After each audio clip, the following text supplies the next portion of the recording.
Hi there. Welcome back to Through Nicky's Lens. I am Nikki and I'm here with another video for you today.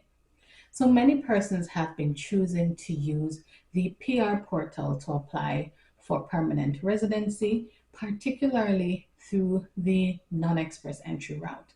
And this is due to several factors, and persons have options in which they say, for example, you have a particular route and you have to use the permanent residence portal. One of these instances is after you have received a nomination from a province and you now have to go to the second step, which is to apply for permanent residency.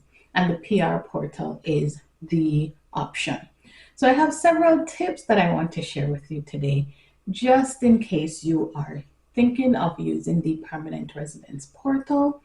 And these tips are essential. I received this information from a friend who is a part of a WhatsApp group with several persons that have utilized the PR portal to apply for permanent residency. These persons have been sharing information indicating certain things that you need to keep in mind when it is that you're using the permanent residence portal. And I am moving to my list so that I don't forget anything. I wanted to share the tips with you and see how best I can go to the PR portal and highlight which application I am speaking of when it comes to how to fill these applications, the documents that you need to upload, and types of documentation and so forth. So one of the things that have been noted by the person that shared this information in the group is the fact that they have noticed that persons have been getting back their PR application. That is, those applications were returned to them unprocessed because of certain things that they overlooked. So I have 11 tips that I want to share, and I'll try my best to get through the list as quickly as possible.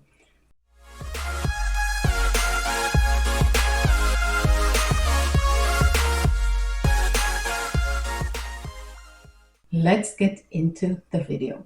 So the first tip that I have is the IMM 5606, and this tip is not to leave any spaces blank. I'm currently on the PR portal application.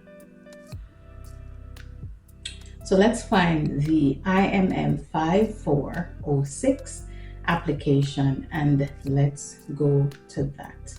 So that application is, if you can see here, it indicates that I did start this application already because it is one of the forms that I went through when I did the demo of how to use the PR portal. And let's get to that. So we're specifically on that application now, and the name of the form is Additional Family Information. So it tells what the form is for. So they need information about your parents, children, spouse, and siblings. So let's get to this one that's called Nicky test. On that application, you see where you need to fill in information, section A, so the relationship to applicant, and this person is the principal applicant. To reiterate the point that says, do not leave anything blank. If something does not apply to you, what you would simply need to do is to write the words not applicable. So for example, as an example, what you could do, so in the instance where you have child 1, and potentially if this does not apply to you, what you can do is to write not applicable there. If you see here, there are instructions. It says you, the principal applicant, must fill out this form for yourself and on behalf of any of your family members 18 years of age or older who are not already Canadian citizens, permanent residents, etc. It says enter all names in English and in your native language. If a section does not apply, write not applicable. So NOTAPPLICABLE. That's what the form says you're supposed to do. Let's move now to the second form, and this is tip number 2, the IMM 5562, which is a supplementary travel form. If you have no travel history, write not applicable. So there are persons who may be in Canada and they don't have, or even outside of Canada, but you don't have any travel history. So what this application form is saying to you again is that if something does not apply to you on that form, you need to select or write the words not applicable. So this is one of the forms that I did not go on to, and let's get there and see what it looks like. So the form details, as I indicated before, it says supplementary information, and it's your travels. You, the principal applicant, must fill this out on behalf of yourself and any family members 18 years or older who are not already Canadian citizens or permanent residents. So your full name, you fill that information in. There is this section that says did not travel. So it says list all your trips you have taken outside of your country of origin or of residence in the past 10 years. And you should include all trips, so such as tourism, business, training, etc. If you did not travel outside of your country during this period, that's within the last 10 years, check did not travel. So the did not travel option is there, and I have checked it. It says if you need to add more than 200 trips, please upload this information for trips 201 plus in the supporting documents table on the application page. So in essence, it's straightforward. This one particularly, it does again say if this section does not apply, you should write not applicable. But then it went further to say if you did not travel, you must indicate did not travel. So what IRCC does, they ensure that they give you as much details as possible as to how to complete your application. If it is they give you an instruction clearly, and it's generally clear, and you do not follow these instructions, those are grounds for IRCC to return your application to you unprocessed, and that would mean that you have to potentially, I assume, you would have to resubmit that application, and it depends on several factors. So keep that in mind. If they return an application to you, that means further delays in the processing of your application, and potentially you may have to ensure that you still meet certain requirements to submit your application for permanent residence. Tip number 3, birth certificate, and it says it must be the original birth certificate. For whatever reason, I don't know, potentially if you have a photocopy of that application, whatever the case is, just be sure that you are submitting the original birth certificate with your application. And your passport is tip number 4. Submit a clear scanned version of your application. Sometimes persons might try to use their phone to take a photograph of the passport. Whatever documents you're submitting to IRCC, they need to be very clear. If they're not clear, they can't see everything that's on that page. That may also be a grounds for them to return your application. So tip number 5 is the checklist, IMM 5690. Ensure that all essential boxes are ticked. So the IMM 5690 is a checklist that you need to ensure that is a part of your PR portal application for your permanent residence.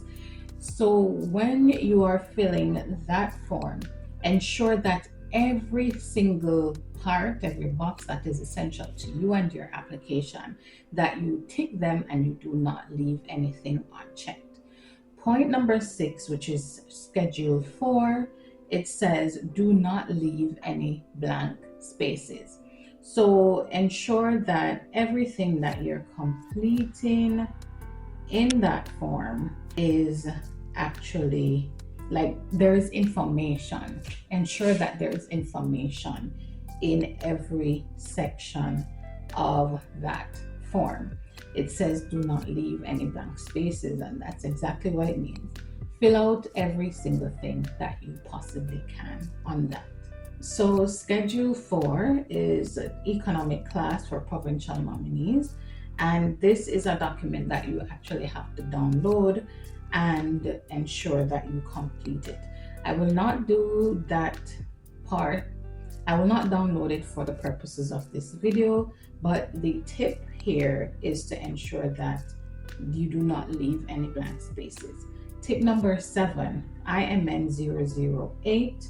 Double check that all information is correct. And this is a tip that you should keep in mind for every single application that you are completing to submit to IRCC. Whatever information that you are submitting to IRCC, it needs to be correct.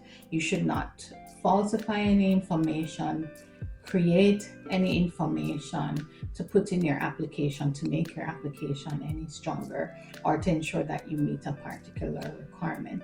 This is something that persons opt to do, especially in recent times when to meet the requirements for some programs it's harder and persons are trying to find a way to stay in Canada. But what I will encourage you to do is to ensure that you do not make up any information, you do not falsify any information, you do not put anything that is not correct in your application. Double check your information, double check whatever it is that you're putting in your application to make sure the information is as accurate as possible. If it is that you do anything that you should not be doing in terms of the details that you're putting in your application and IRCC should find out, then this could be to your detriment. So keep that in mind. Tip number 8, the children's information. It says if you have children, even if they are Canadian, provide their details on form IMM 5406. If you don't have children, write not applicable. So no blank spaces are allowed. Every single thing that you're doing, ensure that you have no blank spaces. So your passport size photo, that's tip number 9, you must include a recent photograph. There are instances, and I'm not sure for the PR portal, if you definitely have to include information as to the back of the photograph where whatever organization or store that you go to have the photo taken, they would stamp it and you would be able to write the date that you took the photograph, the location where you went, and so forth. What they do is to ask that you show the back. Sometimes, I don't know, as I said for this one, but if it is that it asks you to show the back of the photo with the details, ensure that it is recent. And I believe the general rule is that the information, or the photo rather, should be taken within the last 6 months. So tip number 10, married applicants. For those applicants that are married, attach your marriage certificate. Especially you're claiming that you're married, you need to have your marriage certificate as part of the application. And this is something that they can definitely return your application for. If you're technically making a claim and you do not have that evidence, you may be in trouble, in which your application will be returned or potentially rejected. So tip number 11, this is the final tip. Fill out all columns, and this is in relation to Form IMM 5669. Any gaps in education, they're fine, but gaps in your address or personal history are not acceptable. And this is where they want to see every activity that you have done within the last 10 years. So if you're employed, you need to show that you were employed from what period to what period you were in a particular job. Say when you start, when you ended. If you have a period of unemployment, you put unemployed. And this was also something that we had to do for our PR application through Express Entry. So you just need to ensure that whatever that 10 years, you need to account for every single period within that 10 years. And that requires for you to fill in any information that's necessary. Yes, persons can have gaps in their studies because they're not studying every day. They're not going to school every day. If you have a master's degree, there may be a gap. There may be a gap between your bachelor's degree and your master's degree, and that's fine.